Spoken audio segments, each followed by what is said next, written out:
institution, Sri H. Chandrasekhar sir.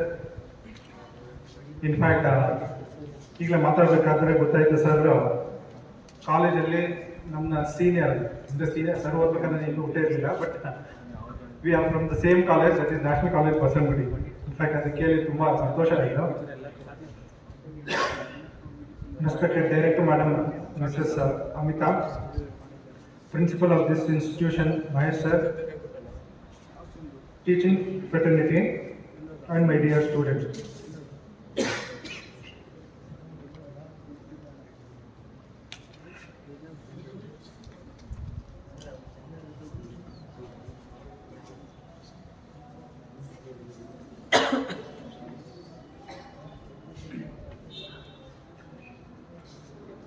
In fact ದಾರಿ ಬರಬೇಕಾದ್ರೆ ಅನ್ಕೊಂಡು ಬಂದೆ, ಇಲ್ಲೂ ಅನ್ನಿಸ್ತು ಮಳೆ ಏನಾದ್ರು ಬರ್ಬೋದು ಅಂತ. ಇನ್ಫ್ಯಾಕ್ಟ್ ನಾನು ಎಲ್ಲೆಲ್ಲಿ ಫಂಕ್ಷನ್ಗೆ ಹೋಗಿದ್ದೀನಿ, ಎಲ್ಲೆಲ್ಲಿ ಮಳೆ ಬಂದಿದೆ ಅವರೆಲ್ಲ ಒಳ್ಳೆ ಮಾರ್ಕ್ಸ್ ಬಂದಿದೆ. ಎಷ್ಟು ಜಾಸ್ತಿ ಮಳೆ ಬಂದಿದೆ ಅಷ್ಟು ಜಾಸ್ತಿ ಮಾರ್ಕ್ಸ್ ಬಂದಿದೆ. ಸೊ ಮಳೆ ಬಗ್ಗೆ ಏನು ಚಿಂತೆ ಮಾಡೋಂಗಿಲ್ಲ, ಅದು ಬರುತ್ತೆ. ಆ್ಯಕ್ಚುಲಿ ಕಳೆದ ಒಂದು 3-4 ತಿಂಗಳಿಂದ ಎಲ್ಲ ದೇವರಲ್ಲೂ ಬೇಡ್ಕೊಳ್ತಾ ಇದ್ದೀನಿ, ಒಂದೇ ಮಳೆ ಬರಲಿಕ್ಕೆ. ಸದ್ಯಕ್ಕೆ ಈಗ ಬರೋಲ್ಲ, ಫಂಕ್ಷನ್ ಹಾಕೊಂಡು ಬರೋಲ್ಲ. ರೈಟ್, ಈಗ ಗ್ರಾಜುಯೇಷನ್ ಡೇ ಏನು ನಾವು ಸೆಲೆಬ್ರೇಟ್ ಮಾಡ್ತಾ ಇದ್ವಿ, ಮೊದಲನೇದಾಗಿ ಸುಮಾರು 3 ವರ್ಷಗಳ ಹಿಂದೆ ನೀವು ಇದೇ ಇನ್ಸ್ಟಿಟ್ಯೂಷನ್ಗೆ, ಇದೇ ಗೇಟ್ ಒಳಗಡೆ ಒಬ್ಬ ಒಳ್ಳೆ ವಿದ್ಯಾರ್ಥಿಯಾಗಿ ಬಂದಿರ್ತೀರಾ. ಅದೇ ಇವತ್ತು ಪದವಿಯನ್ನ ಸಾಂಕೇತಿಕವಾಗಿ ತಗೊಂಡು ಒಬ್ಬ ಜವಾಬ್ದಾರಿಯುತ ನಾಗರಿಕನಾಗಿ ಹೊರಗಡೆ ಹೋಗ್ತಾ ಇದ್ದೀರ. ಎರಡಕ್ಕೂ ತುಂಬಾ ವ್ಯತ್ಯಾಸ ಇದೆ. ವಿದ್ಯಾರ್ಥಿಯಾಗಿ ಬಂದು ಜವಾಬ್ದಾರಿಯುತ ನಾಗರಿಕನಾಗಿ ಹೊರಗಡೆ ಹೋಗ್ತಾ.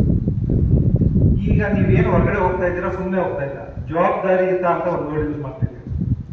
ಏನಪ್ಪ ಜವಾಬ್ದಾರಿ ಅಂದ್ರೆ, ಈಗ ನೀವೆಲ್ಲ ಕಂಪ್ಲೇಂಟ್ ಮಾಡ್ತಾ ಇದ್ದೀರಲ್ಲ, ಊರು ಸರಿ ಇಲ್ಲ, ದೇಶ ಸರಿ ಇಲ್ಲ, ನೀರಿಲ್ಲ, ಇದಿಲ್ಲ, ಅದೆಲ್ಲ, ಎಲ್ಲ ಜವಾಬ್ದಾರಿ ನಿಮ್ದೆ. So you have to take the responsibility ಅಂತ ಶೋಲ್ಡರ್.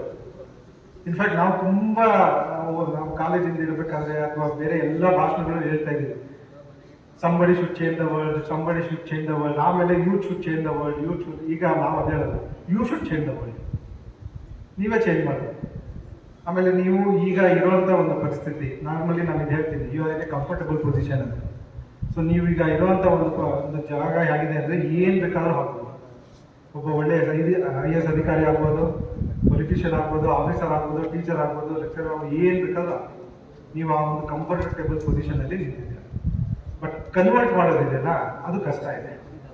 ಹೇಳ್ದಷ್ಟಂತೂ ತುಂಬ ಈಸಿ ಇಲ್ಲ. ಇನ್ಫ್ಯಾಕ್ಟ್ ಮೊನ್ನೆ UPSC ರಿಸಲ್ಟ್ ಬಂದಾಗ ನಮ್ಮ ರಾಜ್ಯದಲ್ಲೇ ಸುಮಾರು 28 ಜನ ಹುಡುಗರು, ಸುಮಾರು 2 28-30 ವರ್ಷದಿಂದ ಒಳಗಡೆ ಇರೋರು, ಅಂದರೆ ನಿಮಗಿಂತ ಒಂದು 3-4 ವರ್ಷ 5 ವರ್ಷ ಇರೋದೇ ಎಲ್ಲ UPSC ಕ್ಲಿಯರ್ ಮಾಡಿರೋ ಅಂತ 1000 ರ್ಯಾಂಕ್ ಒಳಗಡೆ ಇರೋದು. ಪ್ಲಸ್ KS ಎಕ್ಸಾಮ್ ಪ್ರತಿ ವರ್ಷ ನಡೀತಾನೆ ಇರುತ್ತೆ, ಇವು ಮಾಡ್ಬೋದು. ಅದೆಲ್ಲ ಅದು ತುಂಬ ಇದೆ. ನಮ್ಮಲ್ಲಿ ಏನಾಗಿದೆ ಅಂದರೆ, we have lost some kind of a interest when it comes to our life itself. ನಮ್ಮಲ್ಲಿ ಎರಡೇ ಆಗೋಗಿದೆ, ಏನು ಆಗಲ್ಲ, ಹೊರಗಡೆ ಎಲ್ಲ ಕಷ್ಟ ಇದೆ. ಅದು ಎರಡೂ ನಿಜನೇ, ಬಟ್ ಮಾಡಬೇಕು. ಬಟ್ ಮೇಕ್ ಆನ್ ಅಟೆಂಪ್ಟ್ ಅಂತ ಹೇಳಿ.